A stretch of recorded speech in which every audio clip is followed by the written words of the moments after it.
Although a lot of players might not think it, free-to-play has a lot to offer new and returning players. With the ability to now complete clues and even fight bosses, it can make for one of the best experiences for new players. So in this video, I'll be going over 5 goals for all players to work towards. No matter if you're a new or returning player, this guide will go through a range of goals for you to complete on any style of account. So with that being said, let's jump straight into it. Adventure Paths is something that was introduced to the game a little while ago, and I'm sure most players don't even know it exists. That's because Adventure Paths is actually locked behind a tutorial island option for new players. The Gielinor guide right at the very beginning of Tutorial Island will ask you certain questions pertaining to whether or not you're a new, returning, or experienced player. If you so happen to select a new or returning player, once you leave Tutorial Island, Adventure Paths will be unlocked for you. I must note that Adventure Paths is only accessible to regular accounts and is not an option for any form of Ironman.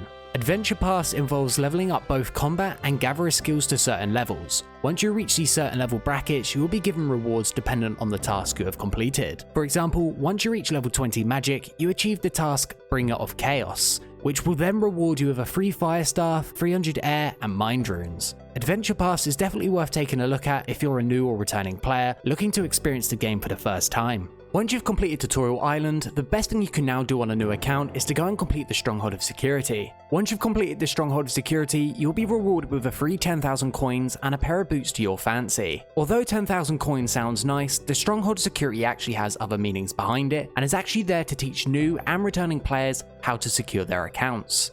Before you can collect your 10,000 coins, you will need to enable the authenticator on your account, alongside answering certain security questions while passing every other door. But this could be the least of your worries. While being on a new account, your hit points are extremely low alongside not having very much food. And that's not extremely helpful, especially when your task is to go deeper into the Stronghold, as this is where you'll face more and more difficult monsters.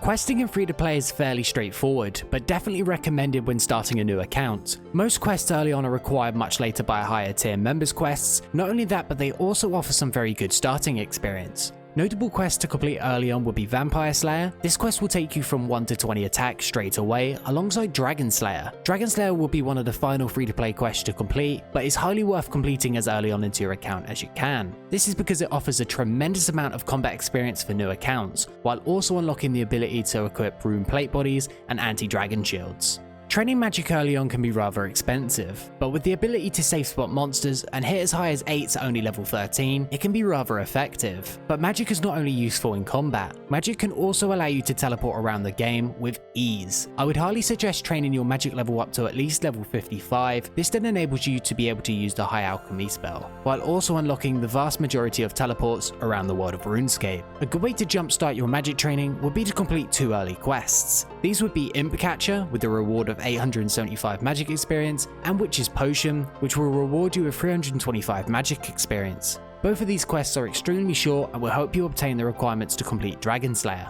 With the addition of free-to-play bosses, new and returning players can now get a small taste of what the RuneScape combat system has to offer outside of membership. With both Obor and Briarfighter being available to free-to-play players, these bosses make it extremely accessible for players to test their luck at some rare drops. Obor's rare drop being a giant hill club, and Briarfighter's being the essence. Both bosses are unfortunately locked behind a key system, which the player will have to obtain first via killing each boss's counterpart, hill giants and moss giants. This makes me wonder, will there be an ice giant boss in the future? With that being said, if you can kill either one of these bosses, you should be good enough to progress onto some members content. With all that being said, if you enjoyed today's video, click subscribe to see more of my future content, and thanks for watching.